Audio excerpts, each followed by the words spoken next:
ሰላም ለእናንተ ይሁን። በዓለም ዙሪያ የምትገኙ ቅዱሳን እንዴት ናችሁ? ጌታ ይባረክ። እኔ ጋር ሁሉ ሰላም፣ ሁሉ ዳና ነው። ሰላሙን እንዲሁም የሰጠን ያበዘን እና የጠበቀን ያገዘን ኢየሱስ ስም ለዘላለም እስከ ዘላለም የተባረከና የተመሰገነ ይሁን። ክብር ለጌታ ለኢየሱስ ይሁን። ለዛሬ እንድንደርስ ያበቀን እንድንበቃ ደግሞ ያደረገን እንድንገኝ እንድንጠፋ የሚፈልግ እያለ እግዚአብሔር ግን በቸርነቱ ብዛት በምሕረቱ ብዛት እኛን ጠብቀዋል። ስሙ ይባረክ እና በያላችሁበት የጌታ ሰላምና የጌታ ፍቅር ከናንተ ጋር ይሁን እላለሁ። እኔ እህታችሁ ብርቱካን ነኝ። ጌታ ይባረክ። ዛሬ እስቲ ከቃል እናያለን ማለት ነው። ክብር ለጌታ ለኢየሱስ ይሁን። ጌታችን ኢየሱስ በመንፈስ ቅዱስ አልፎ ለኛ በሚያስፈልገው መንገድ ይናገረናል። ተናገሪ ፈልገዋለሁ ለሚጠሙት እግዚአብሔር ይናገራልና ክብር ለጌታ ለኢየሱስ ይሁን። እንጸልይ። ሃሌሉያ። ኢየሱስ ጌታ ነው። የምትሳሳልኝ የምትወደኝ ከማንም ይልቅ የምትቀርበኝ የምትጠብቀኝ ደንበላሽ ስሜ ብሩክ ይሁን ወንድም ጋሼ እጄ ምንም ሳይኖር ደሃ ሳለኝ በድህነት አንተን አግኝቻለሁ። አላቅላለኝም ይወደኛል ከነኪሳክስ ያቅፈኛል። ደሞም ወዳጅ ነህ ምስጢር አይናይ ጓደኛዬ የጠላት ጠላት ደንበላሽ ስሜ ብሩክ ይሁን ወንድም ጋሼ። ክብር ላንተ ይሁን የኔ ጌታ። አሜን አሜን አሜን። የምትሳሳልኝ የምትወደኝ ከማንም ይልቅ የምትቀርበኝ የምትጠብቀኝ ጠዋት ማታ ጠላትን በሙሉ የምትመታ የምትበቀልልኝ ደንበላሽ ስሜ ብሩክ ይሁን ወንድም ጋሼ። አሜን። ክብር ለጌታ ለኢየሱስ። አቤቱ በሰማይ ላይ ሆነ በምድር ላይ ያለክ ሰማይ መቀመጫ ምድር የእግሬ መርገጫ የሆነ ትልቅና ገናና የሚታስፈራ የአብርሃም አምላክ የይስሐቅ አምላክ የያዕቆብ አምላክ የነገስታት ንጉስ ሁሉ ቻይ አዶናይ ኤልሻዳይ አንተ ብቻ ነህ። ከአንተ ሌላ አምላክ፣ ከአንተ ሌላ ንጉስ፣ ከአንተ ሌላ ኃያል፣ ከአንተ ሌላ ጌታ በምድር በሰማይ የለም። አንተ ብቻ የጌቶች ጌታ ነህ። አንተ ብቻ የነገስታት ንጉስ ነህ። አንተ አዶናይ ነህ፣ ኤልሻዳይ ነህ፣ ሁሉ ቻይ ነህ፣ ተናጋሪ ነህ፣ ደግሞም አድራጊ ነህ። ስም የተባረከ ይሁን። አንተ ኃያል ነህ። ሰማይህን ምድርህን በቃል የፈጠርክ ይሁን አለ ሆነ። ሰማይን ይሁን አልክ ሆነ። ምድርን ይሁን አልክ ሆነ። ጨለማን በጥልቅ ላይ ነበረ። የጌታ መንፈስ ደግሞ በውሃ ላይ ሰፍሮ ነበር ይላል ዘፍጥረት ላይ ሲናገር። ብርሃንንና ጨለማን የለየክ ውሃውን በአንድ ቦታ ላይ የሰበሰብክ የውሃ ማከማቻውን ደግሞ በርብረ የጠረክ አንተ የዓለም ንጉሥ፣ አንተ የጌቶች ጌታ፣ ክብር ለአንተ ይሁን። ክብር ለማንም አያስፈልግም ወይም አይገባም። ለአንተ ብቻ፣ ለልዑሉ ብቻ፣ ለንጉሱ ብቻ፣ ለኃያሉ ብቻ፣ ለኤልሻዳይ ብቻ ይሁንለት። አንተ ጠባቂያችን ነህ፣ ረድኤታችን ነህ፣ መከታችን ነህ፣ ዝናችን ነህ። ከአንተ ሌላ ሁሉ ከአንተ በታች ናቸው፣ ከእግሬ በታች ናቸው፣ ከስልጣኔ በታች ናቸው። አንተ ግን በሁሉ ትልቅ ነህ፣ ገናና ነህ፣ ኃያል ነህ። ከአንተ ጋር የሚወዳደሩት ይደቀቃሉ፣ አንተ ግን ሕያው ነህ። ለዘለዓለም ጸንተህ ትኖራለህ። ከፍ በል ጌታው። አሁን ቃልህን ሰማይን ከፍተህ ለእኔና ለእህቶቼ፣ ለወንድሞቼ፣ ለእናቶቼ፣ ለአባቶቼ በዓለም አቀፍ ለሚገኙ ቅዱሳን ሁሉ የሚያስፈልገውን ቃል ሰማይን በአንጻር ከፍተህ አንተ ተናገር። ጌታ ሆይ በእኔ ላይ ሆነ እኔ ማን እንደሆንኩ አንተ ታውቃለህ፣ እኔም አውቃለሁ። ኃጢአተኛ ጌታ ሆይ አፈ ኮልታፋ፣ እምቢተኛ፣ አመፀኛ፣ እልከኛ ይሁን እንጂ አንተ ይቅር ባይ ነህ። ኃጢአትሽን እጠላለሁ አንቺን ግን እወድሃለሁ ብለሃል። ኃጢአታችሁን እጠላለሁ እናንተን ግን እወዳችኋለሁ ብለሃል። አሁን እጸልያለሁ ጌታ ኢየሱስ ሆይ አንተ የጠላከውን ኃጢአትን ጠልተን ከአንተ ጋር እንድንኖር ዘንድ አግዘን። በእኔ ላይ የሚታየውን በደልን ሁሉ ይቅር በል። እኔን ተጠቅመህ ለሕዝብ፣ ለወገኖቼ፣ ለእህቶቼ፣ ለወንድሞቼ፣ ለእናቶቼ፣ ለአባቶቼ የሚያስፈልገውን ያው ቃልን የሚጠጋገነውን ከሄደንበት መንገድ የሚመልሰውን ቃልን ተናገር እና በመካከላችን አንተ ብቻ ተመላለስ። ከስጋ ከደም የሚሆን ጸጥ ይበል። አሌው በል፣ አትለየን። በልጁ በኢየሱስ ስምና ስልጣን አሜን። ክብር ለጌታ ለኢየሱስ ይሁን። ኢየሱስ ለዘላለም ላይ ጌታ ነው። ዛሬ ክብር ለጌታ ለኢየሱስ ይሁን።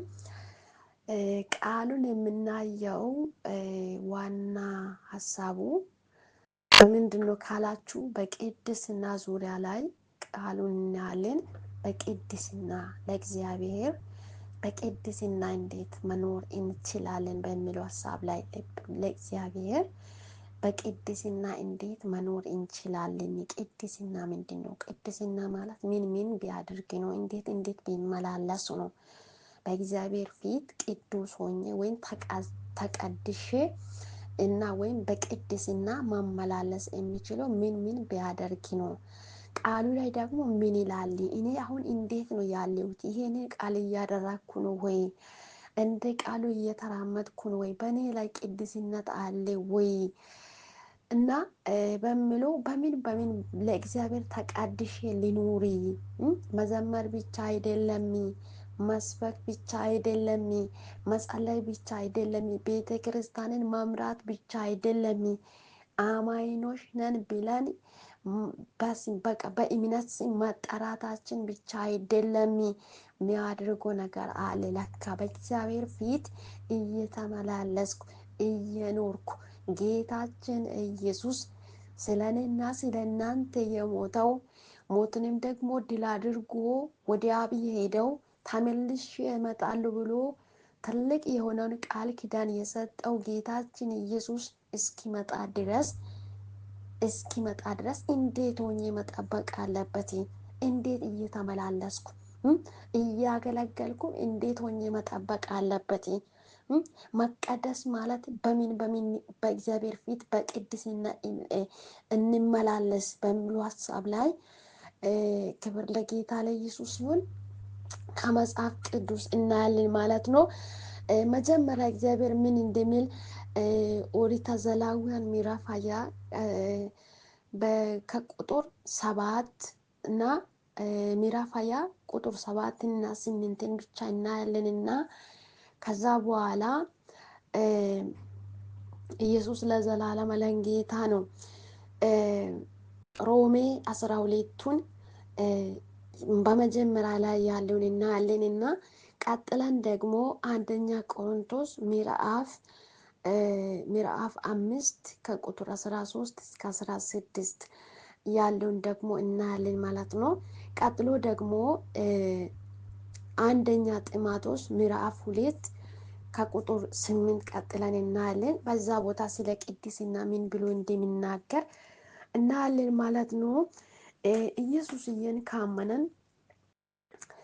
ካመነን በኋላ እሱ አባት ካደረገን በኋላ እሱ ደግሞ ልጆቼ ናቸው ካለ በኋላ በእግዚአብሔር ፊት እያገለገለን እየወጠን እየገበን እየኖረን የእምነትን ስም ብቻ ይዘን መኖር አይደለም እና እከሌ ዘማሪ ናት የሚለውን ስም ብቻ ይዘን መኖር አይደለም። እከሌ ሰባኪ ናት የሚለውን ስም ብቻ ይዘን መኖር አይደለም። እከሌ እና የቸርች መሪ ነው ተብለን በዛ ይሄ ስም ብቻ ይዘን መኖር አይደለም። ደግሞ እንዴት ማመላለስ አለብን? አያችሁት? እኛ ክርስቲያኖች ኢየሱስ ምንድን አለ? እኔ ቅዱስ ነኝና እናንተ ቅዱሳን ሁኑ ነው ያለ። ስለዚህ እስቲ ኦሪት ዘሌዋውያን ምዕራፍ 20ውን አብረን እንሂድ። ጌታ ይባረክ። ሃሌሉያ።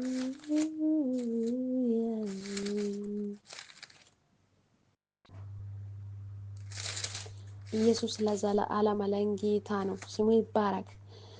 ስለዚህ በእግዚአብሔር ፊት በቅድስና መመላለስ እንዳለበት በዚህ ቦታ ላይ ይናገራል ማለት ነው።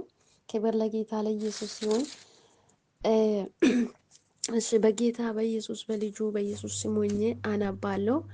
ኦሪት ዘሌዋውያን ምዕራፍ 20 ከቁጥር 7 እና 8 በጌታ በልጁ በኢየሱስ ስም ሆኜ አነባለሁ። እሺ እንዲሁ እኔ እግዚአብሔር አምላካችሁ ነኝና እንግዲህ ቁጥር 7 ነው። ምዕራፍ 20 ቁጥር 7 እንግዲህ እኔ እግዚአብሔር አምላካችሁ ነኝና ሰውነታችሁን ቀድሱ እና ቅዱሳንም ሁኑ ሥርዓቴን ጠብቁ አድርጉትም። እኔ የሚቀደሳቸው እግዚአብሔር ነኝ። ኢየሱስ ለዘላለም ጌታ ነው። ይህንን ሁለት ሀሳብ ብቻ ነው ከዚህ የሚወስደው። ምንድን ያለውን ቁጥር 7 ላይ ኦሪት ዘሌዋውያን ምዕራፍ 20 ቁጥር 7 ላይ እኔ እግዚአብሔር አምላካችሁ ነኝ። እኔ እግዚአብሔር አምላካችሁ ነኝ፣ አባታችሁ ነኝ። ኢየሱስ ጌታ ነው። ይሄንን አሁን ቅዱሳን ሁኑ ተቀደሱ፣ እኔ የሚቀደስ አምላክ ነኝ፣ የሚቀደሳችሁ አምላክ ነኝ የሚል አባታችሁ ያመነ ነው ጌታችን ኢየሱስ አብ አባት እግዚአብሔር በዚህ ላይ ምን ብሎ እየተናገረ ነው? እኔ አምላካችሁ እግዚአብሔር ነኝ። ክብር ለጌታ ለኢየሱስ ይሁን። እንግዲህ እኔ እግዚአብሔር አምላካችሁ ነኝና ሌላ አይደለም። ይሄንን ትእዛዝ የሚሰጠው ሌላ ሰው አይደለም። ራሱን እያሳወቀ እግዚአብሔር እኔ እግዚአብሔር አምላካችሁ ነኝና ሰውነታችሁን ቀድሱ። ሰውነታችሁን የፈጠረውን ወይም የተፈጠረውን ለእናንተ ተፈጥሮ በእናንተ ላይ ያለውን ብልቶቻችሁን፣ ሰውነታችሁን፣ ማንነቶቻችሁን ቀድሱ ብሎ እዚህ እየተናገረ ነው። ማን? እግዚአብሔር አምላካችሁ ነኝ እያለ ነው።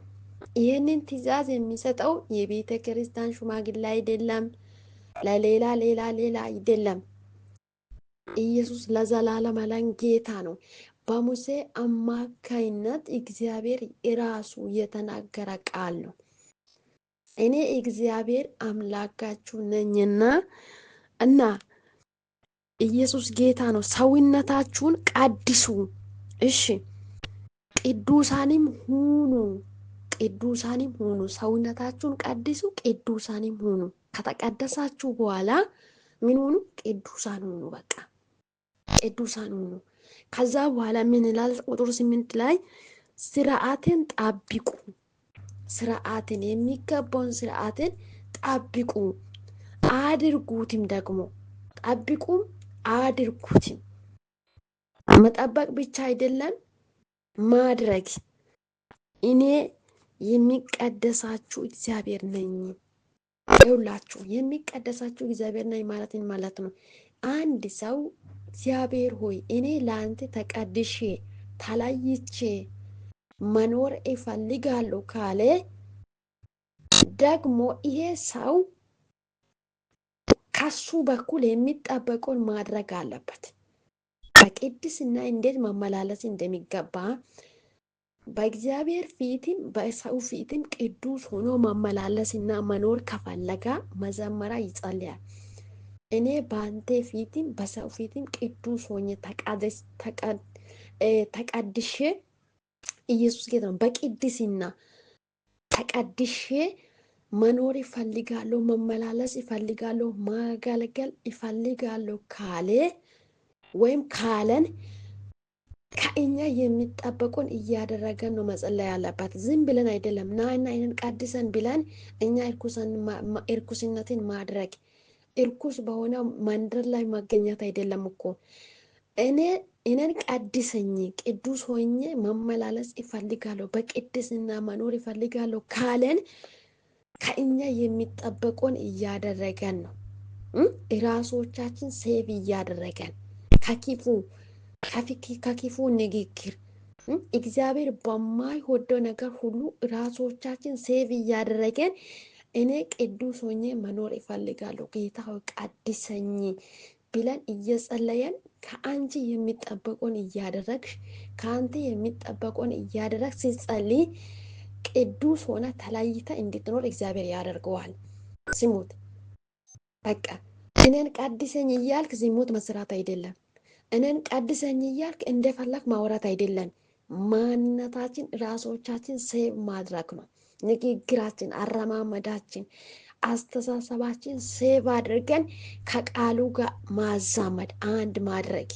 በቃ ቃሉን ማያት፣ ቃል የሚለውን ማስታወስ፣ ማንበብ፣ ማጥናት። በዛ መካከል እግዚአብሔር ደግሞ ቅድስናን ላንተ ይሰጥሃል። ስሙት። ስለዚህ ቀድሰኝ እያላችሁ የጸለያችሁ እኛ ደግሞ በቅድስና ማሄድ ያኔ እግዚአብሔር ያግዘናል፣ ይቀድሳል። ለዛ ነው እኔ የሚቀደሳችሁ አምላክ ነኝ። በቃ ቅዱስ ሆኖ በእግዚአብሔር ፊት በነፃነት ከዓለማዊ ክፋት ተለይቶ መኖር የሚፈልገውን ሰው እግዚአብሔር ይቀድሳል። እርኩስ ይሆናለሁ ያለ ሰው እርኩስ ሆኖ ይኖራል። መጨረሻ ላይ ግን ፍርድ አለ። ክብር ለጌታ ለኢየሱስም። እዚህ ላይ አሁን እኔ እግዚአብሔር አምላካችሁ ነኝ ካለ በኋላ ሰውነታችሁን ቀድሱ ነው አለ። ቅዱሳንም ሁኑ ነው ያለ። ኢየሱስ ጌታ ነው። ስለዚህ እግዚአብሔር አምላካችሁ ሰውነታችሁን ቀድሱ ካለ የእኛ ሰውነታችሁን እንዴት እየጠበቀን ነው? እየቀደሰን ነው ወይ? ከክፉ እየተለየን ነው ወይ? ኢየሱስ ለዘላለም አለን ጌታ ነው። በዛ ቦታ ላይ ይህን ካወራን ወደ ሮሚ ሰዎች ምዕራፍ 12 ፈጥነን እንሄዳለን። ክብር ለጌታ ለኢየሱስ ይሁን፣ ስሙ ይባረክ። ስለዚህ ተቀድሰን ለእግዚአብሔር ተለይተን ሰውነታችን እግዚአብሔር የሰጠውን ማንነቶቻችን በቅድስና መመላለስ፣ በቅድስና መጠበቅ፣ መግባት መውጣት አለብን ማለት ነው። ኢየሱስ ለዘላለም አለን ጌታ ነው። ይኸውላችሁ አሁን እዚህ ወደ ሮሚ ሰዎች ምዕራፍ 12 ቁጥር 1 ላይ እንደዚህ ይላል፣ እንግዲህ ይላል ወንድሞቼ ወይ ሰውነታችሁ እግዚአብሔርን ደስ የሚያሰኝና ያው ቅዱስ መስዋዕት አድርጋችሁ ታቀርቡ ዘንድ በእግዚአብሔር ራይ እለምናችኋለሁ ይላል። ይሄ ነገር ስሙ። ምንድን ነው ብሎ መጀመሪያ ላይ እንግዲህ ወንድሞች ሆይ ሐዋርያ ጳውሎስ ሲጽፍ በሮሚ ላይ ላሉ ሰዎች ሲጽፍ እንግዲህ ወንድሞች ሆይ ሰውነታችሁ ቅድም ሰውነታችሁን ቀድሱ ብሎ ነው እግዚአብሔር የተናገረው። ቅዱሳንም ሁኑ፣ ሰውነታችሁን ቀድሱ፣ ቅዱሳንም ሁኑ ብሎ እግዚአብሔር ተናግሯል። አሁን ደግሞ ሐዋርያ ጳውሎስ በሮሚ ላይ ላሉ ሰዎች እየጻፈ እንግዲህ ወንድሞች ሆይ ሰውነታችሁን እግዚአብሔር ደስ የሚያሰኝ ሕያው ቅዱስም መስዋዕት አድርጋችሁ ታቀርቡ ዘንድ በእግዚአብሔር ራይ እለምናችኋለሁ ያለ ምኑ ሰውነታችሁ እግዚአብሔርን ደስ የሚያሰኝ ሕያው ቅዱስ እግዚአብሔርን ደስ እንደሚያሰኝ አረማመዳችን እግዚአብሔርን ደስ እንደሚያሰኝ አካሄዳችን እግዚአብሔርን ደስ እንደሚያሰኝ ንግግራችን እግዚአብሔርን ደስ እንደሚያሰኝ ኢየሱስ ለዘላለም ጌታ ነው። ሰውነታችሁ ለእናንተ የተሰጣ ሰውነታችሁ እግዚአብሔርን ደስ የሚያሰኝ ሕያው ቅዱስም መስዋዕት አድርጋችሁ ስሙት። ቅዱስ መስዋዕት አድርጋችሁ ማለት ስሙት ለእግዚአብሔር ተገዝተን ማለት ነው። በቃ ለመስዋዕት የሚቀረበው በግ ንጹህ ነው። የሚቀረበው በግ ንጹህ ነው። ስለዚህ እኛ ደግሞ በሰውነታችን ለእግዚአብሔር ተሰዊተን ማለት ተሰጥተን ማለት ነው። ተገዝተን ማለት ነው። ክብር ለጌታ ለኢየሱስ ይሁን። ደግሞ የኛ ሰውነታችን እግዚአብሔርን ደስ የሚያሰኝ መሆን አለበት። ስሙት፣ እንደፈለገን መሆን የለብንም። እንደፈለገን ማውራት የለብንም። እንደፈለገን ወጣ ገባ መሆን የለበትም። እንደፈለገን በቃ የእምነትን ስምና ልምድ ይዘን የአገልግሎትን ስምና ልምድ ይዘን ራሶቻችን ሳንቀደስ የእግዚአብሔርን ቤት እንደፈለገን ገብተን እንደፈለገን ማውጣት የለብንም። በቅድስና እግሮቻችሁ የተቀደሰ፣ እጆቻችሁ የተቀደሰ፣ አፎቻችሁ የተቀደሰ፣ አስተሳሰባችሁ የተቀደሰ፣ አናኑራችሁ የተቀደሰ እግዚአብሔርን ማምሰል ከሁሉ ተለይተን እግዚአብሔር ደስ የሚለውን ኑሮ መኖር፣ አገልግሎት ማገልገል ዋና ነገር ይሄ ነው። ብዙ ጊዜ አሁን ሰውን ደስ ልናሰኝ ነው እኛ የምንሮጠው። ታውቃላችሁ። ክብር ለጌታ ለኢየሱስ ይሁን። ሰውነታችሁ እግዚአብሔርን ደስ የሚያሰኝ ሕያው ቅዱስ መስዋዕት አድርጋችሁ ታቀርቡ ዘንድ ይላል። ኢየሱስ ለዘላለም ጌታ ነው። አሁን በዚህ ጊዜ የእኛ እሽቅድድም ምንድን ነው ካላችሁ፣ ሰውን ደስ ለማሰኛት እየሮጠን ነው። እሽቅድድም በዛ ላይ ነው። ሴቶች ወንዶችን ደስ ለማሰኛት የማናደርገው ጉድ የለም። ቅድስና በእኛ መካከል የለም።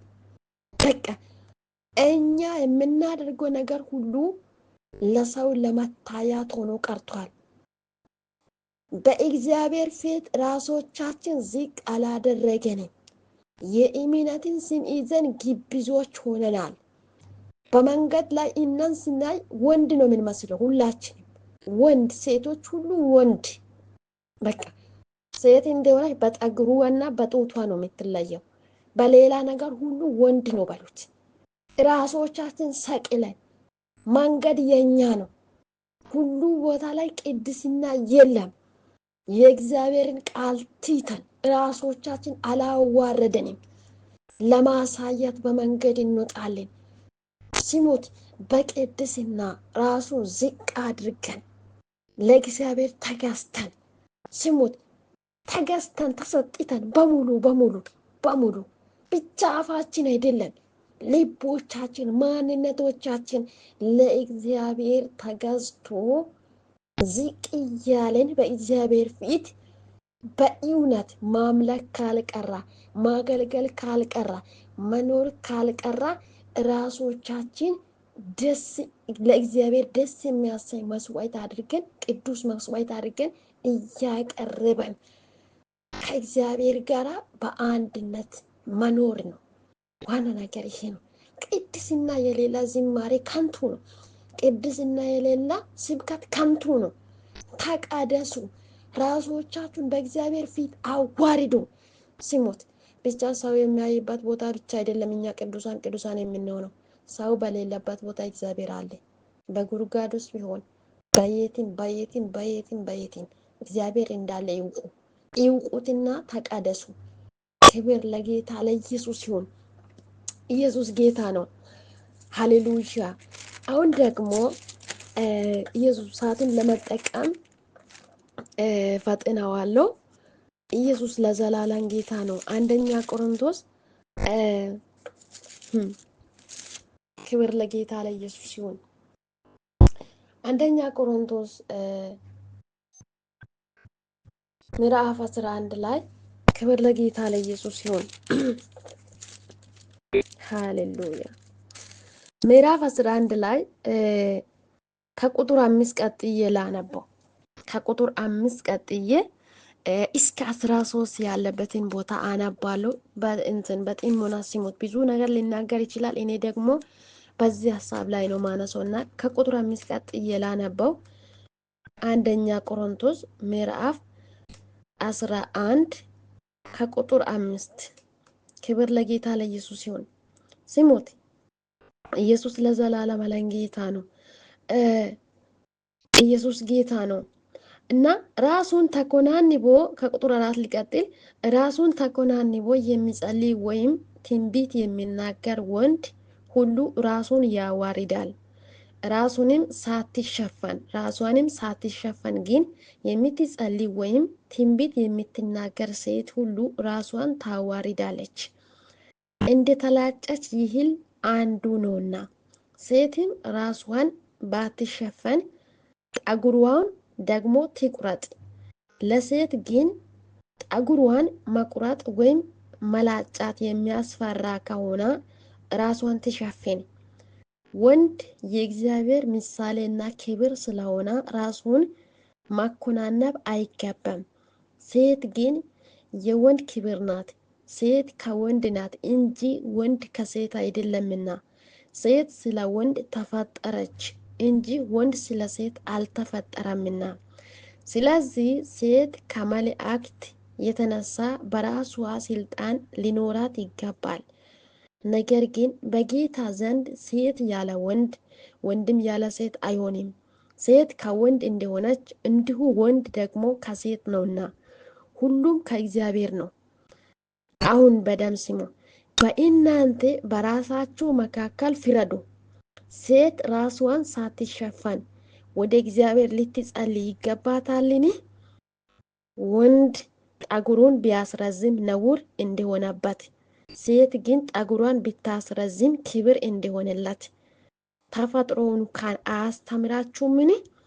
ክብር ለጌታ ለኢየሱስ ይሁን። ጠጉሯ መጎናጸፊያ ሊሆን ተሰጥቷልና፣ ዳሩ ግን ምንም ሊከራከር ቢፈቅዱ እኛ ወይም የእግዚአብሔር አብያተ ክርስቲያናት እንዲሁ ያለ ልምድ የለንም። ሲሞት እዚህ ላይ ራሱን ተኮናንቦ የሚጸልይ ወንድ ይላል።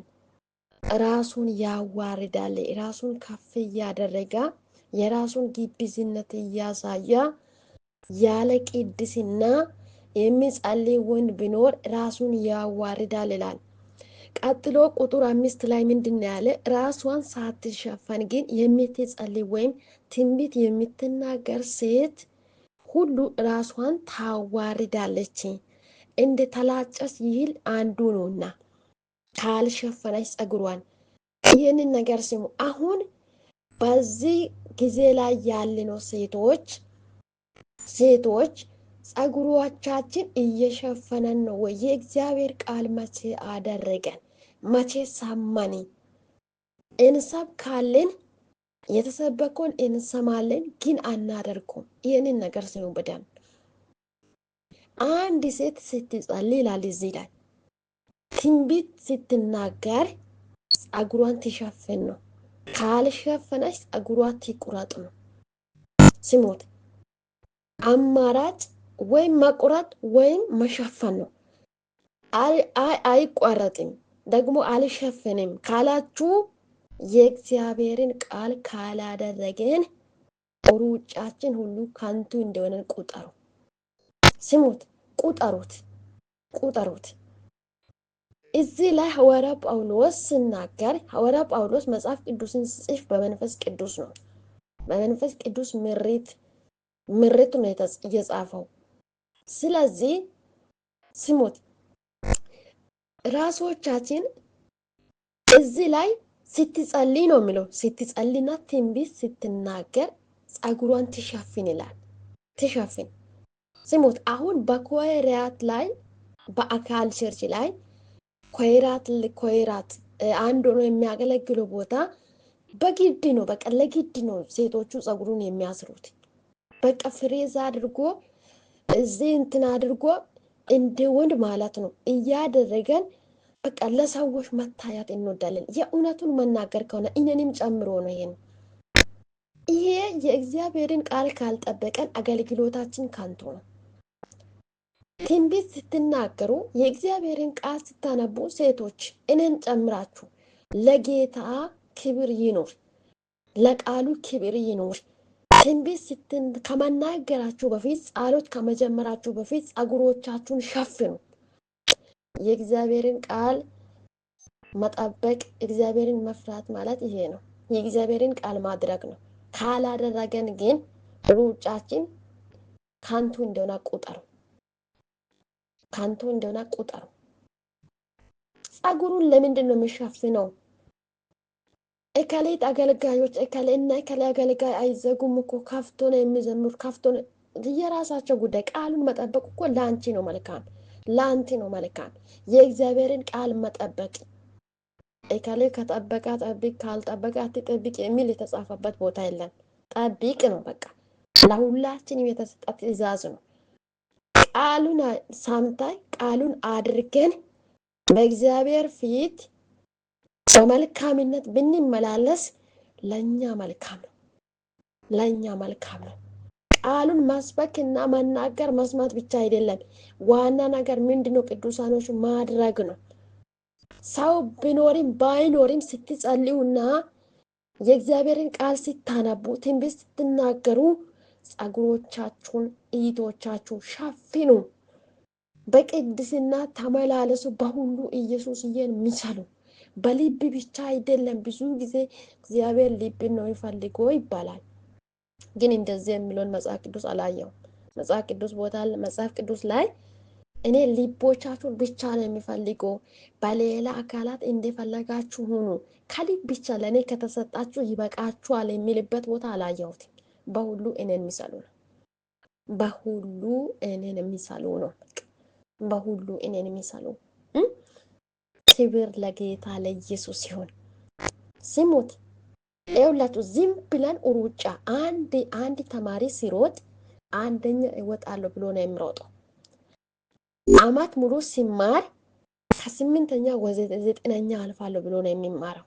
እናንተ ስታገለግሉት ወደ ላይ ሄዶ እመጣለሁ ያለውን ኢየሱስዬን ለመቀበልና ከሱ ጋር አብራችሁ በመንግስተ ሰማያት አርፋችሁ በአብ ፊት ተከብራችሁ ለመኖር ነው። ሙሽራን ለመቀበል ነው እየተጋችሁ ያላችሁት። ሙሽራውን መቀበልና የሚችሉት በአብ ቀኝ መቀመጥ የምትችሉት ስሙት፣ ቃል ያለውን ካደረጋችሁት ነው እንጂ ካላደረገን ይሄ እድል የለንም። ስሙት፣ ቃል የሚለውን ረግጠን አልፈን ግብዞች ሆነን ይሄንን ዓለም እየመሰለን ይሄንን ግብዝነትን ከአንዱ ተቀብለን መኖር አይደለም። ለኢየሱስ እየተሰጥተን ቃል የሚለውን ማድረግ ነው ዋና ነገር። ምን ይጠቅማል? ሺህ ጊዜ በመድረክ ላይ ወጥተን እያገለገለን ቃል የሚለውን ካላደረገን ከንቱ ሩጫ ነው። ስሙት ቃሉን ካልጠበቀን የአምስቱ 10 ቆነጃጅት ነበሩ አይደል? አምስቱን ተቀብሎ አምስቱን ምን አለ አላቋችሁም ያለው ቃሉን ስላልጠበቁ ነው። እንደ ቃሉ ስላልሄዱ ግብዞች በአፋቸው ብቻ ከአምስቱ ጋር ያኛው ከሊባሞች ጋራ ያ ሊባሞቹ ከሊብ ተነስቶ ነው። ሊባሞች ማለት ከሊብ ተነስቶ ለእግዚአብሔር ተሰጥቶ ተማርኮ እያገ እነሱ ደግሞ እነሱ እንዳመለኩ ብሎ እነሱ እንደዘመሩ እነሱ እንደሰበኩ በእግዚአብሔር ፊት እንደተመላለሱ ብሎ በልምድ እነሱ እንመስላለን እንደነሱ እንሆናለን እያሉ በልቦቻችሁ ላይ ግብዝነት እያለ አስመስሎ ያለፉት ነው። በእግዚአብሔር ፊት በማስመሰል መኖር አንችልም። ሁሉም ያውቃል። የላዚጋታ ጃናማየ አይውላችሁ አስመስለን እናልፋለን ማለት አንችልም። እግዚአብሔር ኩላሊትን ይመረምራል። እንዴት እንደምትመላለሽ ሰው ስለተመላለሰ ሰው ስላገለገላ እከሌ ስለሮጠች ኖ እውነቱ ገብቶ እንዴት ሆነን መኖር እንዳለብን ሰው ስለኖረ አይደለም ለኢየሱስ የምትኖሩት። ኢየሱስ ለአንቺ ቀድሞ ስለኖረ ራሱን ስለሰጣ ራሱን ስላዋረዳ ያ እውነቱ ገብቶሽ አገልጊ። አንቺም በሱ ፊት ተዋርደሽ እሱ የሚለውን እየሰማሽ እያደረግሽ ብታገለጊ አክሊል በአብ ቀኝ ይጠብቅሻል። ኢየሱስ አክሊልን ይዞ ይመጣሻል፣ ይሰጥሻል። ይህንን አክሊል እንቁ የሆነን አክሊሉን ለመቀበል ቃል የሚለውን መስማት መጀመሪያ ማጥናት ወይም መስማት፣ ከዛ በኋላ ከሰማን በኋላ ማሰላሰል፣ ከዛ በኋላ ማድረግ ነው። እንደ ቃሉ መኖር ነው። ካልኖረን ከንቱ ነው። ስሙት፣ ከንቱ ነው። ያለ ቅድስና አገልግሎት ከንቱ ነው።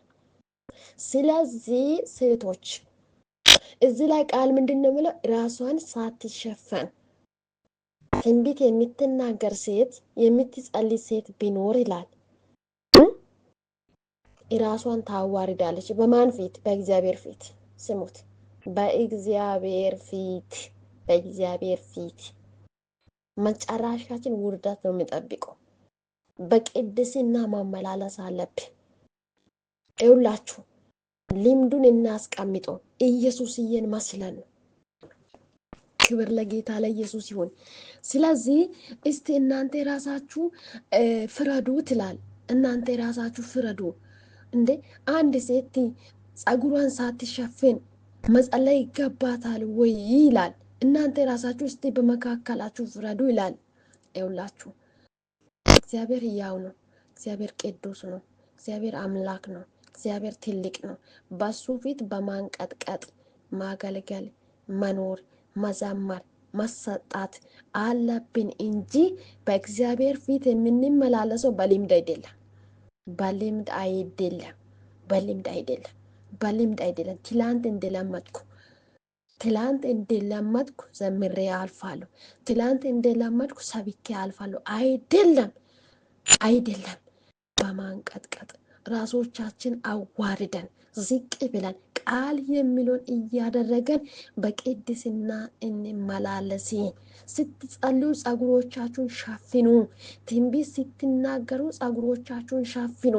ሌላ ጊዜም ደግሞ በስነ ስርዓት ይሰሩ ጸጉሮቻችሁን። ለእግዚአብሔር በቅድስና እንኖር። አማኞች እንምሳል። ክብር ለጌታ ለኢየሱስ ይሁን እና ክብር ለጌታ ላይ እዚህ ላይ ይህንን ኃይል ካወራው አንደኛ ጢሞቴዎስ ምዕራፍ 2 ቶሎ ብዬ ልሂድና በዛ ቦታ ትንሽ ጊዜ እናውራለን። ኢየሱስ ለዘለዓለም ጌታ ነው። ለቅድስና ይሄ ብቻ አይደለም። እኔ ብዙ ቦታ እንትን ስለማድረግ ጊዜ እንትን ለመጠቀም ስለፈለኩ ነው። ክብር ለጌታ ለኢየሱስ ይሁን።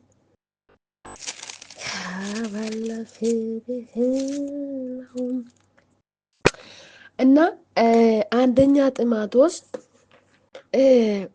ምዕራፍ 2 ከቁጥር 8 በጌታ በልጁ በኢየሱስ ስም ያነባለሁ። ስሙት፣ ኢየሱስ ጌታ ነው። እንግዲህ ወንዶች በስፍራ ሁሉ አሉ። እንግዲህ ወንዶች በስፍራ ሁሉ አሉ፣ ቁጣን አሉ፣ ክፉ ሐሳብ ቁጣን አሉ፣ ክፉ ሐሳብ የተቀደሱትንም እጆችን እያነሱ እንዲጸልዩ ይፈቅደዋል። እንዲሁም ደግሞ ሴቶች በሚገባ ልብስ ከእፍረትና ራሳቸውን ከመግዛት ጋራ ሰውነታቸውን ይሸልሙ። ኢየሱስ ጌታ ነው። ስሙ ይባረክ። ይኸውላችሁ እግዚአብሔርን እንፈራለን ለሚሉት ሴቶች ይላል። እግዚአብሔርን እንፈራለን ለሚሉት ሴቶች እንደሚገባ መልካም በማድረግ እንጂ እግዚአብሔርን እንፈራለን ማለት እንደሚገባ መልካም በማድረግ እንጂ በሹሩባና በወርቅ ወይም በእንቁ ወይም ዋጋ እጅግ በከበረ ልብስ አይሸለሙ ይላል። ክብር ለጌታ ለኢየሱስ ይሁን እና እስከ መጨረሻ ስታነቡ ብዙ ነገር ታገኛላችሁ። እኔ በዛ ቦታ ላቁምና እንግዲህ ወንዶች በስፍራ ሁሉ አሉ ይላል። ወንዶች በስፍራ ሁሉ አሉ ይላል። ቁጣና አሉ ክፉ ሀሳብ፣ ቁጣና ክፉ ሀሳብ ይውላችሁ። ቁጣና አሁን በየስፍራ ሁሉ ያሉ ወንዶች አንድ አይደለም። ቁጣዎች የሚቆጡ አሉ፣ ክፉ ሀሳብ ያሉት አሉ። ስሙት። አሁን አንድ ወንድ እግዚአብሔርን ላገልግል ካለ ቁጣ መኖር የለበትም። ክፉ ሀሳብ እግዚአብሔር የሚጠላ ነው። ቁጣ እግዚአብሔር አይወድም። አንድ አማኝ ወንድ ለእግዚአብሔር ራሱን አዋርዶ መኖር ከፈለገ በቃ ቁጣ አይኖርም። ሁል ጊዜ በደስታ ይኖራል። ስሙት። ሁል ጊዜ በደስታ አይቆጣም፣ አይበሳጭም፣ አይናደድም። ስሙት። ኢየሱስ ጌታ ነው። ኢየሱስ ክርስቶስ የዋህ እንደሆነ ትሁት እንደሆነ ይውላችሁ። ኢየሱስ ክርስቶስ በመስቀል ላይ ሆኖ ምንድን ነው እየገፉ እየሰደቡ እየሰቀሉ የሚያደርጋቸውን አያውቁምና ይቅር በላቸው ብሎ ነው የተናገረው። ስሙት። ደግሞ በየዋህነት በትሁትነት ስሙት። ጉልበት እያለ እንደሌላ ሆኖ ነው በቃ። ስለዚህ ወንዶች በእናንተ ላይ እናንተ የኢየሱስ ልጆች ከሆናችሁ ትሁታን፣ የዋሆች፣ መልካም ባህሪ ያላቸው፣ አካሄዳችሁ እግዚአብሔርን ማምሰል፣ ንግግራችሁ እግዚአብሔርን ማምሰል፣ የእናንተ ፊታችሁ ማንነታችሁ ሁሉ ኢየሱስዬን ማሳያትና ማምሰል አለበት እንጂ በቁጣ መታየት የለባቸውም። በእናንተ ውስጥ ደግሞ ክፉ ሀሳብ ስሙት። ክፉ ሀሳብ ማለት አንዳንድ ሰዎች በጥርስ እየሳቁ በልብ ደግሞ መጥፎ ነገር የሚያስቡት አሉ። ተንኮለኞች አሉ። ሰውን በጥርስ ብቻ እየሳቁ በጥርስ ብቻ እየቀረቡ ደግሞ በልብ ውስጥ ተንኮሉን የሚፈልጉ ተንኮሉን የሚያደርጉ ክፉ ሀሳብ ያላችሁ ሰዎች አሉ። እናንተ ወንድሞች ስሙት። በእናንተ ውስጥ ክፉ ሀሳብ ካለ እናንተ ማስወገድ ካልቻላችሁ፣ በእናንተ ላይ ቁጣ ካለ ይህንን ቁጣ ኦኬ፣ እኔ አማኝ ከሆንኩ፣ እኔ አገልጋይ ከሆንኩ፣ የቤተ ክርስቲያን መሪ ከሆንኩ፣ ወንጌላዊ ከሆንኩ ይህንን ቁጣውን እንዴት አድርጌ ከኔ እንትን ላርገው ካላችሁ ጸልዩት። ጌታ ከእኔ ይሄ ቁጣ አይሄድም፣ አንተ አትወድም፣ ጌታ ሆይ ከኔ አንሰኝ ብላችሁ መጸለይ። ክፉ ሀሳብ ካለ ክፉ ሀሳብ አልለይም ያለ ካለ ይላዚ ጋንታ ሌቫኖስ ኢየሱስ ለዘላለም ጌታ ነው። በአማኞች ውስጥ ቁጣና ክፉ ሀሳብ መኖር የለበትም። አሁን እዚህ ላይ ሐዋርያ ጳውሎስ ሲጻፍ ምንድን አለ? እንግዲህ ወንዶች በስፍራ ሁሉ አሉ፣ ቁጣ አሉ፣ ክፉ ሀሳብ። ይሄ ሳይሆን እሱ የጻፈው ምን ብሎ ነው? የተቀደሱትን እጆቹን እያነሱ እንዲጸልዩ ይፈቅዳሉ ነው ያለው። ቁጣና ክፉ ሀሳብ ሳይሆን የተቀደሱትን እጆቹ እያነሱ እንዲጸልዩ ይፈቅደዋሉ። የተቀደሰ እጆች፣ ክፉ የሌለ እጆች፣ መጥፎነት የሌለውን እጆቹን በህያው ፊት ህያው ሲያይ እጆቻችሁ የተቀደሰ ማንነቶቻችሁ የተቀደሰ፣ ልቦቻችሁ የተቀደሰ፣ ሰውነታችሁ የተቀደሰ፣ በዘይት በተቀደሰ ማንነታችሁ እጆቻችሁ እያነሳችሁ እንድትጸልዩ እንጂ እንድትጸልዩ ይፈቅዳሉ ነው ያለ። ይፈቅዳሉ በምን? በንጽህና በተቀደሰ እጅ እያነሳችሁ በእግዚአብሔር ፊት እንድትጸልዩ እየተዋረዳችሁ ማለት ነው። በቁጣና በክፉ ሀሳብ ሳይሆን የተቀደሱትን እጆች እያነሳችሁ እንድትጸልዩ ይፈቅዳሉ ለወንዶች። ኢየሱስ ጌታ ነው። በክፉ ሀሳብ በእግዚአብሔር ፊት መቅረብ የለብንም። ስሙት እውላችሁ ቁጣ ማለት አሁን አንድ ወንድምን በደለ እንበል። ሲበድል ያኛው አንዱ ወንድም ደግሞ በእግዚአብሔር ፊት ሊጸልይ ተንበርክኮ ይሄ ለሰውየው እኔን እንደዚህ በድሏል፣ እንደዚህ አድርጓል፣ በቁጣ ማለት ነው እየጸለየን። አሁን ለምሳሌ ነው የሚጠቀመው። አንድ አማኝ ነው አሁን ሁለት ሰው ተጣልቶ አንዱ ጎድቷል፣ በቃ በድሏል። ደግሞ አንድ ወንድም ተንበርክኮ በእግዚአብሔር ፊት በቁጣ ማለት ነው ይሄ ሰውዬው እኔን እንደዚህ በድሏል፣ ጌታው እንደዚህ አድርገው ገድለው፣ እንደዚህ አድርጎ እንደዚህ ፍረደው በቁጣ ማለት ነው። ይሄ ጸሎት በእግዚአብሔር ፊት የሚሰማና የሚታይ አይደለም። ስሙ፣ ለእናንተ መጥፎ ለሚያደርጉት እናንተ ለሚበድሉት ጸልዩ ነው ያለ። ጸልዩ ማለት ምን ማለት ነው? ፍረድ፣ እንደዚህ አድርግ፣ እንደዚህ ማድረግ ማለት አይደለም። ስሙት፣ ይህ ሰውዬው እኔን የሚበድለው አላወቀም፣ ጌታው ይቅር በል ማለት ነው ጸሎት፣ የአማኝ ጸሎት። አንድ ወንድም ከበደላ ወንድም ሊሆን ይችላል፣ እህትም ልትሆን ትችላለች። ሰው ቢበድል እናንተን ሰው ሲበድላችሁ ኢየሱስ ለዘላለም አለንጌታ ነው።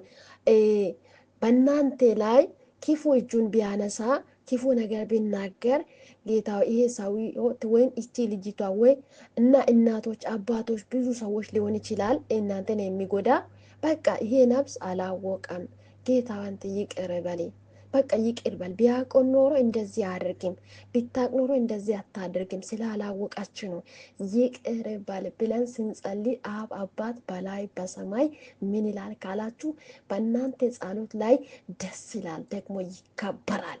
የእናንተንም ኃጢአት ይቅር ይላችኋል። አንዳንድ ጊዜ በስንፍና አንድ ሰው እኛን ሲጎዳ ጌታው አጥፈኝ፣ ጌታው ፍረደኝ፣ ጌታው እየኝ፣ ጌታው የሚያደርገው ተመልከት፣ አንተ ለምን ዝም ብለሃል? አትፈርድም ወይ እኔን እንደሚያደርግ አይደለም። ይሄ ጸሎታችን አይደለም። እግዚአብሔር በዚህ ጸሎት ይቃወማል። ኖ ይቅር በል ታውቃላችሁ፣ በመስቀል ላይ ሆኖ የሚያደርጉትን አያውቁምና ይቅር በል ነው ያለ ኢየሱስ። ከሱ መማር አለብን። ታውቃላችሁ፣ ከሱ ነው እናንተ እንደሚጎዳ እናንተ በመልካምነት ይቅር በል አላወቀም እንዲያውቅ የሚያስታውሰው ልብን ስጠኝ ብላችሁ መጸለይ ነው እንጂ እንደዚህ ፍረድ፣ እንደዚህ አድርግ፣ ይሄ ጸሎት አይደለም። በቁጣ መቅረብ ነው ይሄ። ክብር ለጌታ ለኢየሱስ ይሁን። ስለዚህ ለወንዶች እየጻፈ ምንድን ያለ? ቁጣን አለ ክፉ ሀሳብ ደግሞ የተቀደሱትን እጆች እያነሳቱ እንዲጸልዩ ይፈቅዳሉ ነው ያለ። ኢየሱስ ጌታ ነው። ስለዚህ በንጽህና በተቀደሰ ማንነታችን በእግዚአብሔር ፊት እየቀረበን መጸለይ አለብን። እሺ ቀጥሎ ምንድን ያለ? እንግዲህ አለ እንዲሁም ደግሞ ሴቶች ይላል። አሁን ሴቶች በሚገባ ልብስ ከእፍረትና ራሳቸውን ከመግዛት ጋር ሰውነታቸውን ምን አድርጉ? ይሸልሙ ነው ያለ። ኢየሱስ ለዘላለም ጌታ ነው። ሴቶች በሚገባው ልብስ ከእፍረት ማለት ማንነታችን መሸፈን ማለት ነው። ለእኛ የተሰጠውን ሰውነታችን መሸፈን። አሁን ይኸውላችሁ በደንብ ስሙ። ይሄንን ስብከት ብዙዎች እንደሚቃወም እርግጠኛ ነኝ። ይኸውላችሁ ሰው ቢወድ ባይወድ ቢቃወም ባይቃወም ጉዳይ አይደለም። ግን እውነቱን ተናግረን አድርገን መናገር ብቻ አይደለም፣ አድርገን ተናግረን ማለፍ ነው። ስሙት፣ ኢየሱስ ለዘላለም ጌታ ነው። መቀበል አለመቀበል፣ ማድረግ አለማድረግ የእናንተ ነው። ስለዚህ እንዲሁም ደግሞ ሴቶች በሚገባው ልብስ ይላል። በሚገባው ልብስ ለሴት የሚገባ ልብስ የትኛው ነው? ከኢፍረትና ራሳቸውን ከመግዛት ጋራ ሰውነታቸውን ይሸልሙ ነው አለ። ይሸልሙ። ይውላችሁ ቃሉን ረግጠን አንራመድም። ቃል ያሉን እያደረገን ነው መሄድ አለብን። ቃል ያሉን ረግጠን እንደፈለገን እየሆነን የአገልግሎትን ስም ይዘን የእምነትን ስም ይዘን በቅዱስ መቅደስ ላይ ማመላለስና መንኮባለል ጥቅም የለም። እውነቱን ረግጠን ታልፋለ፣ ትሄዳለ፣ ትለወጣለ፣ ትሻገራለ፣ አገር በአገር ወደ አገር ከአገር ትዞራለ፣ ከሰው ሁሉ ታልፋለ። በቀኝ እንደዚህ ሲባል አንድ ነገር ልናገራችሁ ሲሞት ማለፍ ያለው ይሄንን ቃል በመጠበቅ ውስጥ ነው። ማለፍ ያለ ይሄንን ቃል ሰምታ የምታደርግ ሴት በምድር ላይ አርፋ ትኖራለች፣ በሰማይ ላይም በአብ ቀኝ ትቀመጠዋለች። ሳምንታ አይታ የምታደርግ ሴት ዋና ነገር ይሄ ነው። ዛሬ ብዙዎች ይህንን ቃል ትሰማላችሁ። ኢየሱስ ጌታ ነው። መስማት ብቻ አይደለም፣ እህቴ አድርጊ። በሚገባው ልብስ እፍረትሽን ሸፍኒ፣ ማንነትሽን ሸፍኒ፣ ሰውነትሽን ሸፍኒ። ራሶቻችን እየገላለጠን በመንገድ ላይ ወጥተን እኔን እዩ እያለን አይደለም። አማኞች ማለት አማኝ ማለት የተቀደሰ ነው። ሪጋንዳይ ሊቫ ዞክራዲና ማንታ ኢየሱስ ለዘለዓለም ጌታ ነው። የእምነትን ስም ብቻ ይዘን ማሸብሸብ አይደለም። ከኪቦርድ ጋራ ከምን ጋር ማዝዳል አይደለም። ስሙት፣ ከማዝዳል በፊት ዋና ነገር የእግዚአብሔርን ቃል ማድረግ ነው። እንደዚህ አይነት አሁን ቦታ አይሰበክም። በቤተ ክርስቲያኖች ላይ በፍጹም ሰባኪዎች ራሱ አይሰብኩም። እንደዚህ አይነት ነገር አይሰበክም። የሆነ በቃ ሰውን ልናማሞቁ ነው። በቃ እንደዚህ አይነት የቅድስና ነገር ለማንቲታን ነው። የሚቀጥለው ትውልድ ከመካኔና ከናንተ ምንድን ነው የሚማረው? በቅድስና ይውላችሁ እህቶች፣ ሱሪ ለሴት ልጅ አይፈቀድም። ወደዳችሁም ጠላችሁ ሱሪ ለሴት ልጅ አይፈቀድም። ሱሪ የወንድ ነው። ወንድ የሴቱን ልብስ አይልበስ፣ ሴትም የወንድን ልብስ አትልበስ። ዘዳግም ላይ ታገኛላችሁ። እግዚአብሔር ለሙሴ ሕጉን እየሰጣ ይሄንን ሕግ ሊሻይር አይደለም ኢየሱስ የመጣው ሊፈጽም ነው የመጣ። ይላዛጋታ ክብር ለጌታ። ቃሉን ካልጠበቀን አገልግሎታችን ምን ትርጉም አለ? ምንም ትርጉም የለም። በመቅደስ በቤተ መቅደስ ላይ እሽቅድድም ሽሪ ጉድነት ምንም ለውጥ የለም። ሱሪ ለሴት ልጅ አይፈቀድም። አንድ በዚህ ጊዜ ላይ አሁን ወንድና ሴት አይታወቅም። ሴት ልጅ የምትታወቀው በሹሩባና በጡት ብቻ ነው። ሌላ ቦታ ሁሉ ወንድ ነው የምንመስለው። የለበስነው ቀበቶ፣ ያረግነው ጫማ፣ የለበስነው ሱሪ። የእግዚአብሔርን ቃል መጠበቅ ይሄን ነው ወይ? እኛ ህፃናቶች እያለን ሲሞት ከእኛ ትልቅ የሆኑ እህቶች ጉርዱን እየለበሱ ቀሚሱን እየለበሱ ነው የነበረው። ሱሪ አልነበረም። ሱሪ ወንድ ነው የሚለብሰው። ሴት ልጅ እየለበሰ በህፃንነት ላይ ትልቁ የሆኑ እህቶች እየለበሱ ወይኔ አላየሁትም። ግን በእኛ ዘመን ነው በቃ ወንድና ሴት አልታወቀም። እህቴ አገልጋይ ነሽ አይደል? ዘማሪ ነሽ አይደል? ሰባኪ ነሽ አይደል? ገጣሚ ነሽ አይደል? መካሪ ነሽ አይደል? የቤተ ክርስቲያን መሪ ነሽ አይደል? አማኝ ነሽ አይደል? ቃል የሚለውን አድርግ። ካላደረግሽ ሩጫሽ ከንቱ ነው። ስሙት፣ ኢየሱስ ለዘለዓለም ጌታ ነው። ስሙ ይባረክ። አሁን በዚህ ሰዓት ለሰው መታየት ወይ ለእግዚአብሔር ደስ የሚያሰኘውን ሩጫን ሩጣችሁ ኢየሱስዬን መቀበል ትፈልጋላችሁ? እንዴት ነው?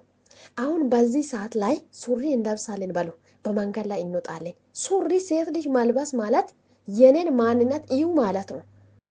የኔን ማንነት እዩ። የኔን ማንነት ይውላችሁ። የኔን ልክ ይሄ ነው፣ ቂጡ ይሄ ነው፣ ዳሌው ይሄ ነው፣ ማንነቱ ይሄ ነው ብለን ልካችን ማሳያት እንዲሆና የኔን ይውቁ። ደፍሬ እናገረዋለሁ። የኔ ልክ ይሄ ኃይል ነው ይውት ማለት ነው፣ ማሳያት ነው። ሴት በሚገባው ትሻልም ነው ያለ፣ ራሷን ሰውነቷን ትሻልም ነው ያለ። ሱሪ ለብሰሽ ቆንጣ ለብሰሽ፣ በዚህ ሰዓት ደግሞ ቀሚስ ነው ብለን ቆንጣ ለብሰን ቆንጣ ለብሰን ራቆታችን በመንገድ ላይ እየወጣ ነው ያለ ነው። ኢየሱስ ጌታ ነው። ደግሞ ከላይ ራሶቻችን የሚያሳየውን እጀቀጭን የሆነ ሹራቦችን ለብሰን ሰውነቶቻችን እያሳየን በውስጥ ላይ የለበስነው ነገር እያሳየን መራመድ ለአማኝ ለአገልጋይ ሴት አይፈቀድም። ራሶቻችሁን ብትወዱም ባትወዱም ቃል የሚለውን አድርጉ። ካላደረጋችሁ የስሙን እምነት ይዘን እሽቅድድም ይበቀናል፣ ይበቀናል። ማምሳል እግዚአብሔርን የእግዚአብሔርን ቃል መጠበቅ። ስሙት፣ በዚህ ሰዓት እኛ እያደረገን ያለ ቃል የሚል ነው ወይስ ዘመናዊዎች በቃ ዘመን ያመጣውን እያደረገን አይደል የምንገኘው? ቃል የሚለው ነው። ቻፕስቲክ የምንቀባው ለማን ነው? ለሰው ለመታየት እኮ ነው። ይህንን ነገር ይውቁ፣ ይውቁ። እግዚአብሔር ሆይ የኔን አፍ ስትፈጥር ጥቁር አድርገሃል፣ እኔ ደግሞ አስተያየቱን ሊጨምር ቀይ ላርገው። ለምን? ወንዶች እንዲያይኗ። ስሙት እናንተ ሴቶች፣ ለሰውን ደስ አሰኝታችሁ እግዚአብሔርን እያሳዘናችሁ መኖር ለእናንተ ያምራል። የሚያምር ከሆነ ቀጥሉ። አይ ሰው በእኔ ላይ እንኳን አዝኖ እግዚአብሔር ደስ ብሎ መኖር ይፈልጋሉ ካላችሁ እግዚአብሔር የሚለውን ስሙት። ይሄ ነገር ምን ማለት ነው? በእግዚአብሔር ላይ አስተያየት መጨመር ነው። እግዚአብሔር ጸጉርሽን ሲፈጥር አጭር አደረገ፣ ረዥም ሊያደርግ ይችላል። የተፈጠረውን የተሰጠውን አስተካኪ፣ ታጠቢ፣ ጸጉር ላይ ቅባትን ቅቢ፣ ጠብቂ። ሌላውን የማን የፈረህ ሲሆን የሚኒውን አምጥተን ቀጥለን ለሰው ለመታየት ጸጉር ስትፈጥር በእኔ ተሳስተሃል፣ ትንሽ ረዝም አላደረክም፣ ደግሞ እኔ አስተያየት ሊጨምር ማለት ነው። ስሙት፣ በአይናችን ላይ ኩል መቀባት ስትፈጥር ትንሽ እንትን አላደረክም፣ አላስተካከልን፣ ቅርጽ አላወጣህም፣ ጥቁር አላደረክም፣ ወይም ትንሽ እንትን ብለዋል ብለን ኩሉን እንደረድራለን።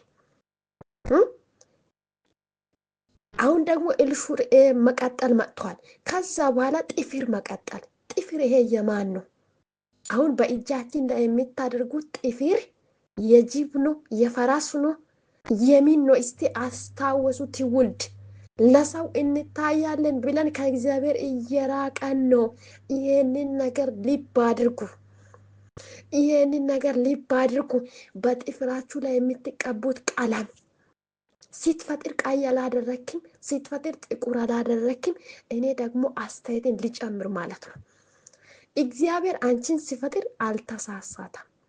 እነግርሻለሁ፣ እየተሳሳትሽ ያለሽ አንቺ ነሽ። እግዚአብሔር የፈጠረው ማንነትሽ ላይ ሌላውን እየጨመርሽ ያለሽ አንቺ ነሽ። ለስሙ አገልጋይ፣ ለስሙ ዘማሪ፣ ለስሙ ሰባኪ ነሽ።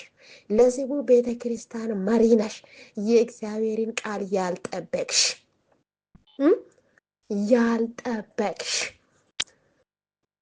ይላዘጋና የእግዚአብሔርን ቃል ካልጠበቀን አገልግሎታችን ምንድን ነው? ልጠይቃችሁ። ስሙት፣ ለሰው ለመታየት አይደለም ወይ ይህንን ሁሉ የምናደርገው? በሰው ፊት አምረን ለመታየት አይደለም ወይ? እኔን ስትፈጥር ነጭ አላደረክም ብለን አሁን ቦርጁ አለ ነጭ የሚያደርግ ሜካፕ የሚል አይደል? ሜካፕ በዚህ ሰዓት ወንዶቹን እያታለለን ያለ ነው። በዛ ነው የሌለውን መልክ እያወጣን ከእግዚአብሔር እንደምትወጪ እንዳትረሺ፣ ከእግዚአብሔር ሕግ ፈቀቅ እያልሽ እንዳለሽ እንዳትረሱ። በደንብ አርጋችሁ ስሙ። በደንብ አርጋችሁ ስሙ። ቢትወዱ ባትወዱ ስሙ ይሄንን ቃል። እግዚአብሔር በፈጠረሽ ማንነት ላይ አስተያየት አትጨምሪ። እግዚአብሔር አንቺን ሲፈጥር ውብና መልካም አድርጎ ፈጥሮሻል። ይበቃሻል። በዛ ነው የሚወድ ወንድ ካለ በዚህ ይውደድ፣ ማይወድ ከሆነ ይሂድ። ከእግዚአብሔር ጋር ነው። አንድ ወንድ ለማግባት ብለን ከእግዚአብሔር መውጣት የለብንም። ሐዋርያ ጳውሎስ እንኳን ሳያገባ አገልግሎ ነው ለእግዚአብሔር ተሰጥቶ ነው የሄደው። ዝም ብለን እኛ እኮ መኖር አይደለም እኮ ሞተን ነው ያለን። ይሄንን ነገር ይውቁ። ኖረን አይደለም። ከዚህ በፊት ያገለገሉ አገልጋዮች፣ ነቢያቶች ለኢየሱስ ተሰጥቶ ኖሮ ነው ያለፉት። እኛ ግን በቤተ መቅደስ አለን፣ ግን እግዚአብሔር ያለውን ካላደረገን ሞተናል። አለን እንላለን፣ ሞተናል። አንደኛ ቆሮንቶስ ምዕራፍ 10ን ታች ወራዴ ብላችሁ ሲታዩ የሚቆም የሚመስል እንዳይወድቅ ይጠነቀቅላል። የሚቆም የሚመስል እንዳይወድቅ ይጠነቀቅላል። በእግዚአብሔር ፊት ስንዘምር ቆም ያለው እንላለን፣ ግን የሚሎን ካላደረገን ወድቀናል። ቃል የሚሎን ካልፈጸመን ወድቀናል። አልቆመንም፣ ወድቀናል። ቆመን የለብንም፣ ወድቀናል። ስሙት፣ ሴት ልጅ በደንብ አርጋችሁ ስሙ። በእግዚአብሔር በፈጠረው ነገር ላይ አስተያየት አትጨምሩ። ቻፕስቲክን አቁሚ። ዘማሪ ነሽ አይደል? አቁሚ። ጸጉርሽ ላይ ሌላውን አትጨምሪ። እንትን ላይ ክውሉን አትቀቢ። ሜካፑን አታድርጊ። በእግዚአብሔር በፈጠረው አካልሽ ላይ አስተያየት አታድርጊ። ሱሪ አትልበሺ። ጡትሽን የሚያሳይ ነገር አትልበሺ። ራቆት የሆነን ነገር አትልበሺ። ቆንጣ ቀሚስንም አትለብሽ። ቀሚስ ነው ብለን ቆንጣውን እዛ ኢላይ ላይ የተሰቀለው ሲሞት በጥፍራችሁ ላይ ቀለም አታድርጉ። እንደዚህ እያለን ለእግዚአብሔር ተቀድሰን እንኖራለን። አሁን ተቀድሰናል። በቃ ተቀድሰናል ወይ? እስቲ ተቀድሰናል ወይ? በሚገባው ልብስ ራሶቻችሁን ሸፍኑ እያለ ነው። ጸጉሮቻችሁን ሲጸልዩ ዝጉ እያለ ነው። አለበለዚያ ጸጉሯ ይቆረጥ እያለ ነው። በቅድስና በግዛት ትኑር እያለ ነው። እኛ ግን እኔን እዩ ብለን በመንገድ ወጥተናል። ያለ ቅድስና ዝማሬ ከንቱ ነው። ሺህ ጊዜ ብንዘምር፣ ካሴት ብናወጣ፣ ምን ብንሆን፣ አደባባይ ብንወጣ፣ ዓለም ሁሉ ብንዞር፣ ይህንን ቃል ካልጠበቀን ከንቱ ነው። አገልጋይ ከሆንሽ ንግግርሽ የተቀደሰ፣ አስተሳሰብሽ የተቀደሰ፣ አናኖርሽ የተቀደሰ፣ ከሰው ጋር ሆነሽ ብቻ ሆነሽ ለእግዚአብሔር ተለይተሽ መኖር ነው እንጂ ቃሉን ጢሰን ቃሉን ረግጠን ስሙን ይዘን መኖር የለበትም። በእግዚአብሔር በቅዱስ ቤት ማመላለስ የለብንም። መስለን እሱን ቃል የሚለውን አድርገን ከዚህ በፊት በአፋችሁ ላይ ቻፕስቲክ የምታደርጉ ጥረጉ። ለእግዚአብሔር ተቀደሱ። አንዱ ጋር ተገናኝተን ስለ አንዱ እናወራለን። እከሌ እንደዚህ መጥፎ፣ እከሌ እንደዚህ፣ እከሌ እንደዚህ። በዚህ መጣሽ ትዘምራለሽ። የሰውን ስጋ ባልተን መጣን። በዛ አፍም ያልተቀደሰ አፍም እንዘምራለን። በዛ አፍም እንሰብካለን። በዛ አፍም ትንቢት እናወራለን።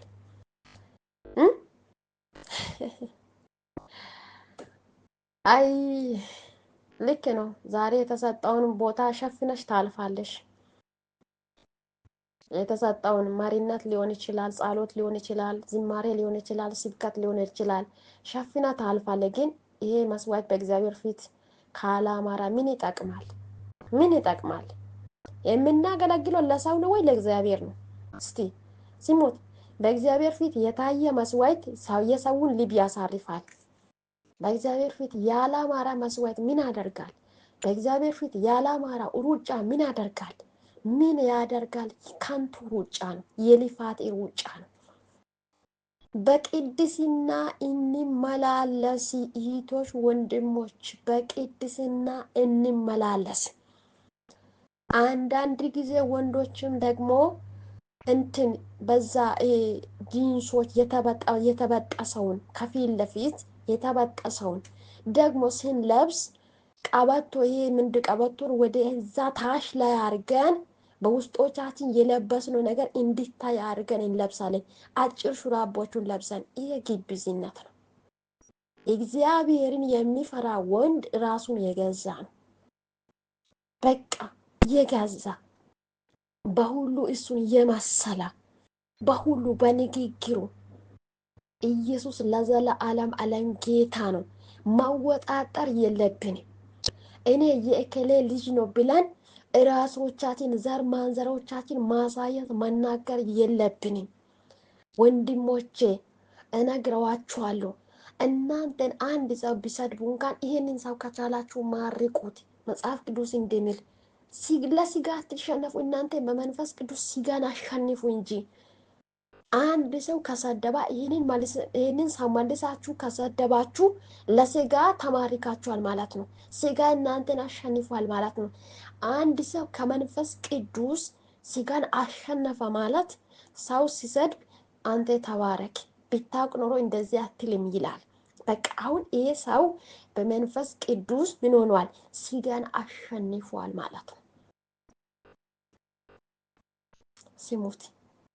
ኢየሱስ ለዘላለም ጌታ ነው። በሰው ልምድና በሰው ንግግር በሰው አካሄድ አንሄድም። እንደ እግዚአብሔር ቃል እንሄድ።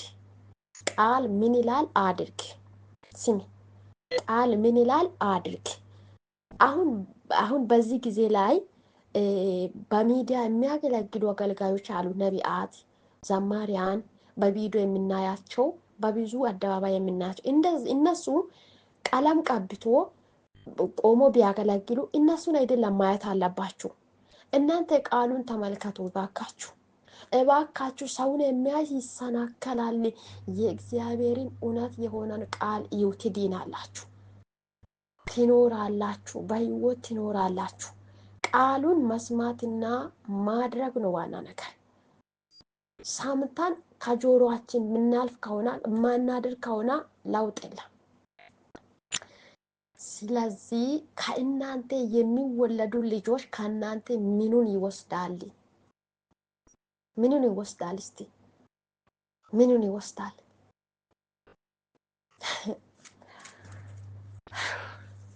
ክብር ለጌታ ለኢየሱስ ይሁን። ተባረኩ። በቅድስና እናገለግል። ማገልገል ካልቀረ ስለ ስማችን አትጨነቁ። እከሌ ዘማሪ ናት ተብለን ለመጠራት አትጨነቁ። ትጠራላችሁ፣ አይዛችሁ። እከሌ ሰባኪ ናት ሰባኪ ነው ተብለን ለመጠራት በሰው አፍ ችግር የለም። ይኸውላችሁ አንድ ነገር ልናገራችሁ። በሰው ፊት ታይተን እኛ በሰው ፊት ታይተን በእግዚአብሔር ፊት ካልታየን ምን ይጠቅማል? አንድ ነገር ልጠይቃችሁ እስቲ። አክሊላችሁን የምትቀበሉት ከማን እጅ ነው? ከእግዚአብሔር እጅ ወይ ከሰው እጅ? ከቤተ ክርስቲያን መሪ እጅ? ከነቢይ እጅ? ከፓስተር እጅ? ከማን እጅ ነው አክሊላችሁን የምትቀበሉት? አክሊል ማለት እናንተ መልካምን ከሰራችሁ መልካም አክሊል ይጠብቃችኋል። ክፉን ከሰራችሁ ክፉ አክሊል ይጠብቃችኋል። ይህንን ነገር ይውቁ። አክሊሉን የሚሰጣ እግዚአብሔር ግን እናንተን እያያችሁ ነው።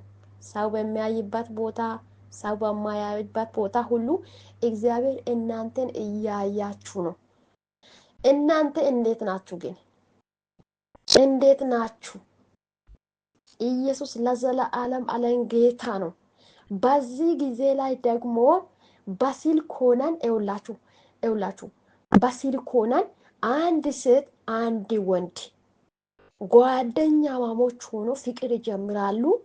ከዛ በኋላ ቀን እየሰሩ ይውላሉ። ማታ ከአማኝ አፍ ከአማኝ ሴት ከአማኝ ወንድ አፍ የማይጠበቁ ነውር የሆነ ነገር እየተናገሩ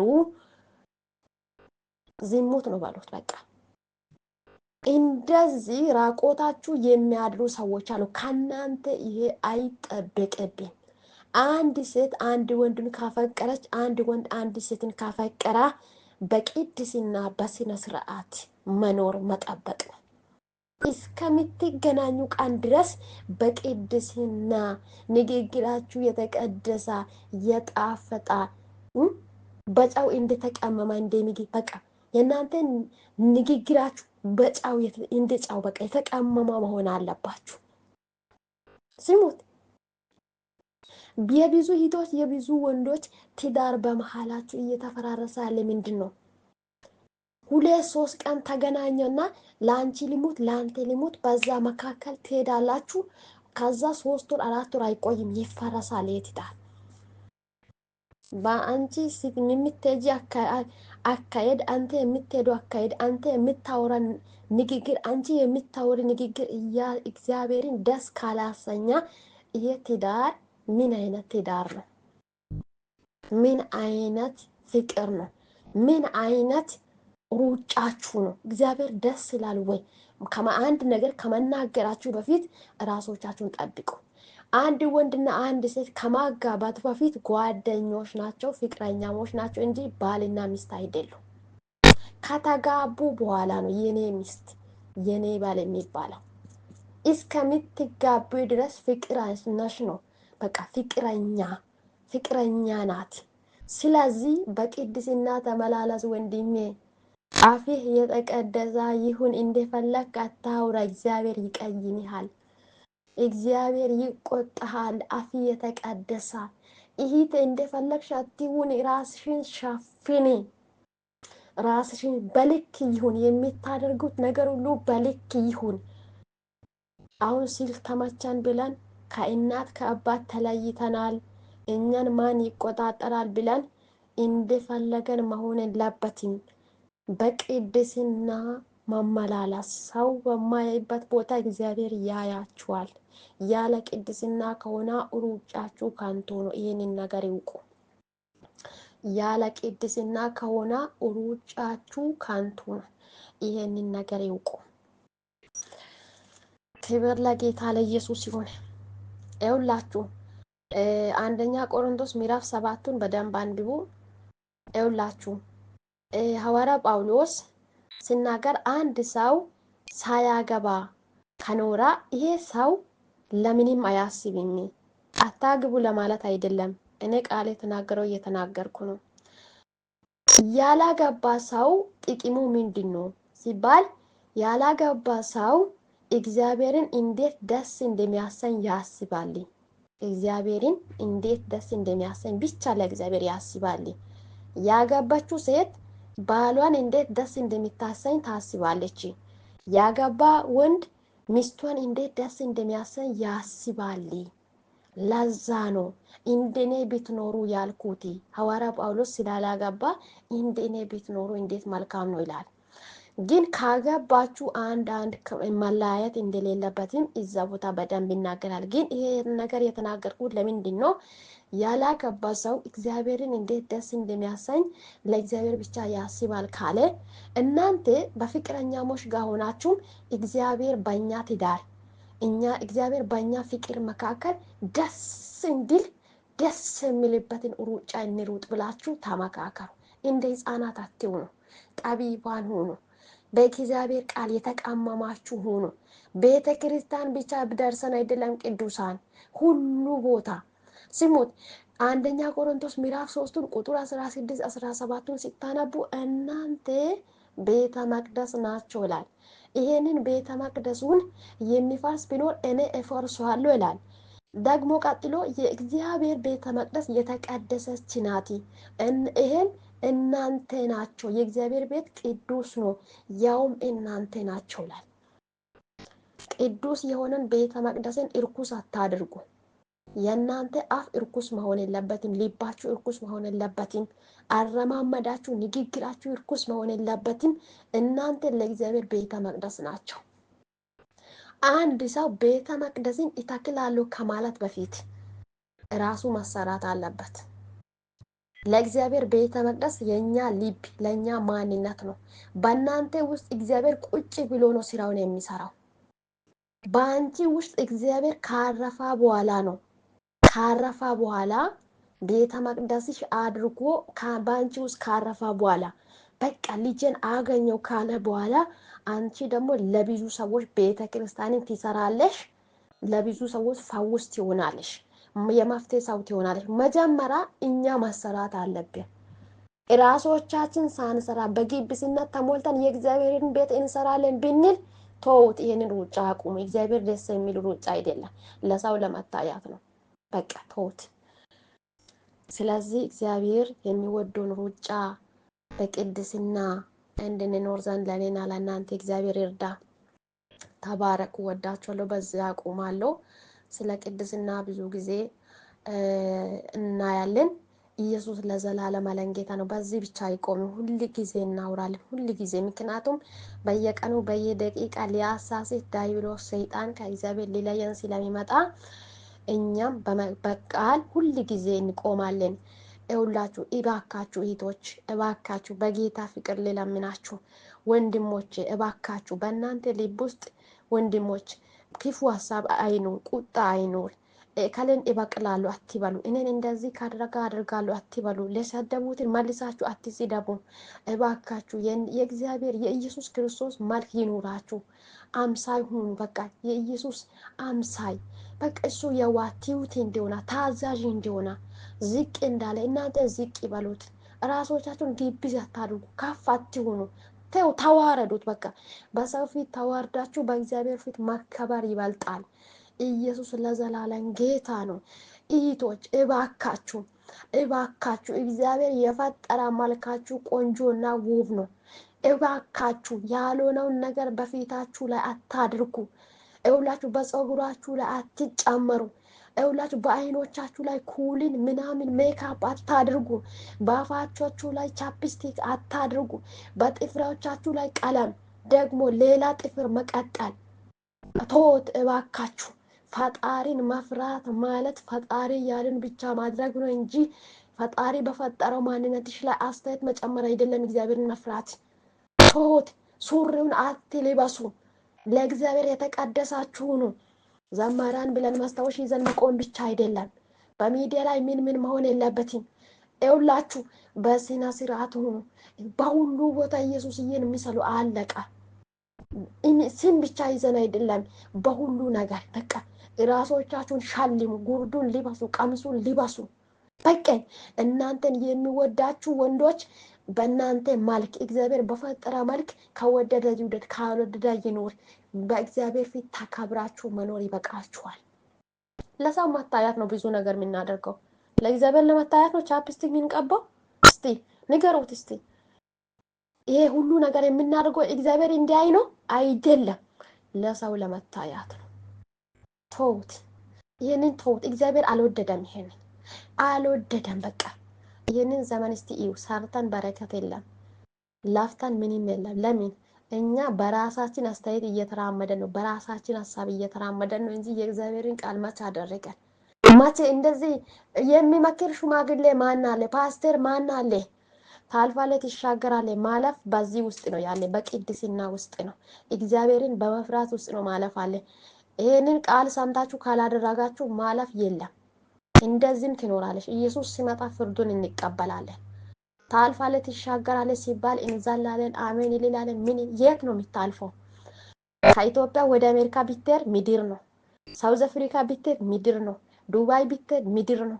ኩዌት ቢትሄድ ምድር ነው። ዓለም ሁሉ ብትዞር ምድር ነው። ሲመኝ ያ አዲሲቱ ቅድስቲቱ ከተማን መግባት ከፈለጋችሁ ሪጋዶና ዚጋላ ቦርዳያ መንግስተ ሰማያትን መውረስ ከፈለጋችሁ እመጣለሁ ያለ ሙሽራውን ለመቀበል ከፈለጋችሁ በቅድስና ተመላለሱ።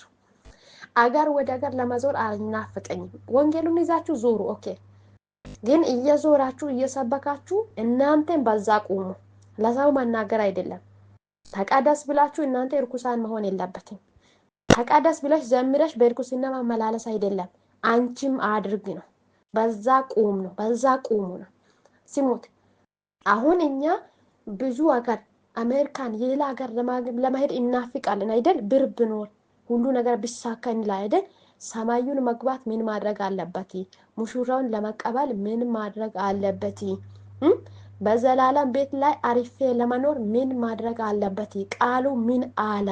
ተቀደስ አላ። በምን ተቀደስ አላ? ይሄንን ማድረግ ነው። ካላደረጋችሁ መዘመር ከንቱ ነው። በቃ መሮጥ ከንቱ ነው።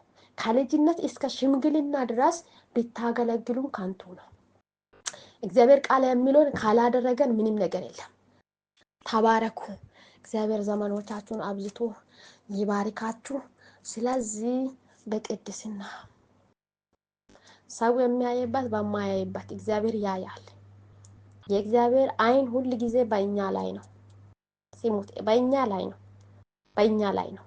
ለዛ ነው መዝሙረ ዳዊት አንድ ላይ በክፎች መንገድ ምኑ አትቁሙ፣ አትሂዱ፣ በክፎች ወንበር አትቀመጡ፣ የፌዘኞቹን ደግሞ ምክር አትስሙ። በቃ አትስሙ ነው።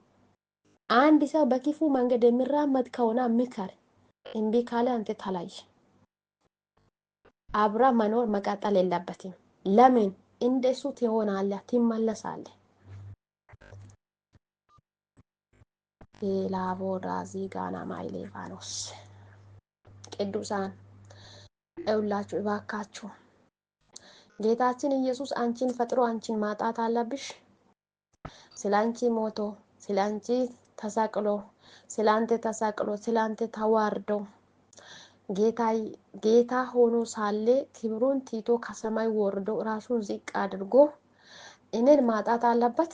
አንቺን ማጣት አለበት? በቅድስና ካልተመላለሰን አይቀበልም፣ አይቀበልም። ይሄንን ነገር ይንቁ፣ ይሄንን ነገር ይንቁ።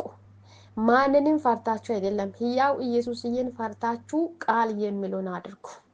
ለእናንተ መልካም ነው። በአብ ቀኝ አርፋችሁ ትኖራላችሁ። በማይጠፋው በዘላለም ሕይወት እየተቃጠላችሁ ከምትኖሩ ይሄንን ነገር ስጋ የሚፈልገውን ነገር ሁሉ ትታችሁ ለእግዚአብሔር ኑሩ።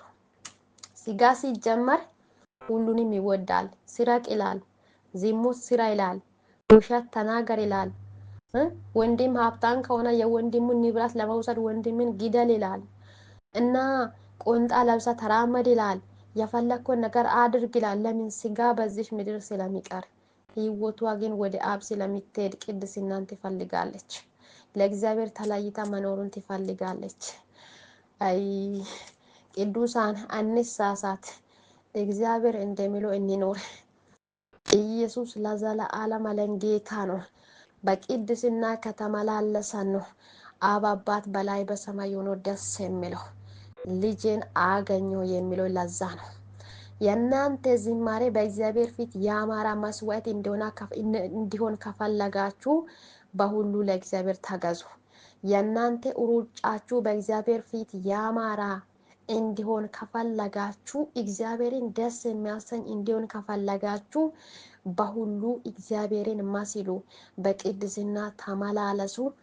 ሌጋና ማያ ኢየሱስ ለዘላለም ጌታ ነው። ለኢየሱስ መኖር በቃ ለስጋ መኖር አይደለም። አሁን ለክፋት፣ ለሐሜት፣ ለዝሙት ከኖረን ከተገዘን ለስጋ ተሸንፈናል ማለት ነው። ይሁላችሁ ስጋውን በመንፈስ ቅዱስ ማሸነፍ ወአሸንፈን መኖር ማለት ይሄ መጽሐፍ ቅዱስ የሚለውን ማድረግ ስጋ የሚለውን እምቢ ማለት ነው። ይሄ ነው።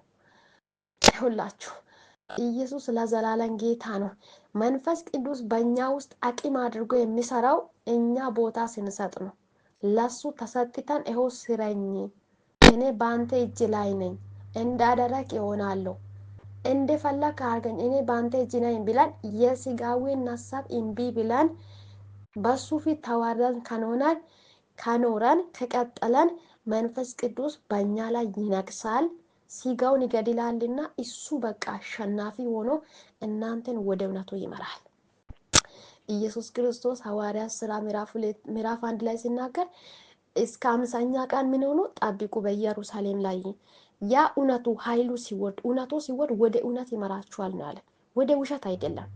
የእውነት ልጆች ሆናችሁ ውሸቱን አታውሩ። በእናንተ ላይ እውነት የሆነ መንፈስ ቅዱስ አለ። መንፈስ ቅዱስን አጣጥፋችሁ አስቀምጣችሁ የስጋዊ ውሸቱን አትጋብዙ። ያኔ ከዓለም ጋር አንድነት አለ ማለት ነው። ትብብር አለ ማለት ነው። ከስጋ ጋር አንድነት አለ ማለት ነው። ታውቃላችሁ፣ ውሸትና የውሸት አባት ሰይጣን ነው። ውሸት አማኝ አይናገርም። ውሸቱን ከተናገረ ውሸት በሆነበት መንገድ ከተመላለሰ ከዳይብሎስ ጋር አንድነት አለ ማለት ነው። ለስሙ አምኗል፣ ግን አንድነት አለ ማለት ነው። ስለዚህ ነው አማኞቹን ሰይጣን ለምንድን ነው የሚይዘው? ስጋዊ ነገር ተሰጥተናል፣ ተማርከናል። ለስም አማኝ ነን እንጂ ለሰይጣን ተገዝተን ነው ያለ። ቂም ካለ ነፍሰ ገዳዮች ከሆነን ዝሙት አመንዛሪዎች ከሆነን ብዙ ነገር ከሆነን ሰይጣን በእኛ ውስጥ ያድራል እንጂ መንፈስ ቅዱስ አያርፍም። ይህንን ነገር ስሙ። እምነት ብቻ አይደለም፣ ያመነው ኢየሱስን ይመስላል። መንፈስ ቅዱስን በውስጦቻችን ላይ ሁል ጊዜ እየጋበዘን እሱ በእኛ ላይ ነግሶ ስራውን እንዲሰራ ራሶቻችን መፍቀድ፣ በቃ ተሰጥተን መኖር ነው። ዋና ነገር ይሄ ነው። ለስጋ ተሸንፈን ስጋ የመራበት መንገድ ሁሉ እየተመራችሁ እንደ እውር ማለት ነው።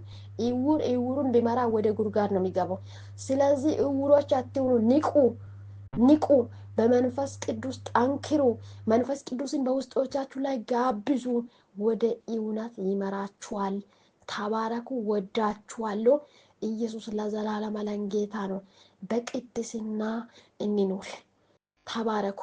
ጌታ ሆይ ስለተናገርክልኝ አመሰግናለሁ። ከፍ በል ጌታ ኢየሱስ ሆይ በቅድስና እንድንኖር ዘንድ ስጋውን አሸንፈን በመንፈስ ቅዱስ ጌታ አሸናፊዎች ሆነን ጌታ በአንተ መስቀል ስር ማመላለስ ካልቀራ፣ ማገልገል ካልቀራ፣ መዘመር ካልቀራ፣ መኖር ካልቀራ ራሶቻችን አዋርደን ለአንተ ተሰጥተን ተለይተን አንተን መስለን ከሁሉ ተለይተን አንተ አታድርጉ ያልኮን ትተን አድርጉ ያልኮን አድርገን አንተ የምትለውን ሰምተን ጌታዊ በጠባቡ መንገድ እንድንራመድ ዘንድ ለእኔና ለእህቶቼ፣ ለወገኖቼ፣ ለወላጆቼ፣ ለአባቶች፣ ለእናቶች ለሁላችንን ጌታዊ ማስተዋልን ስጠን።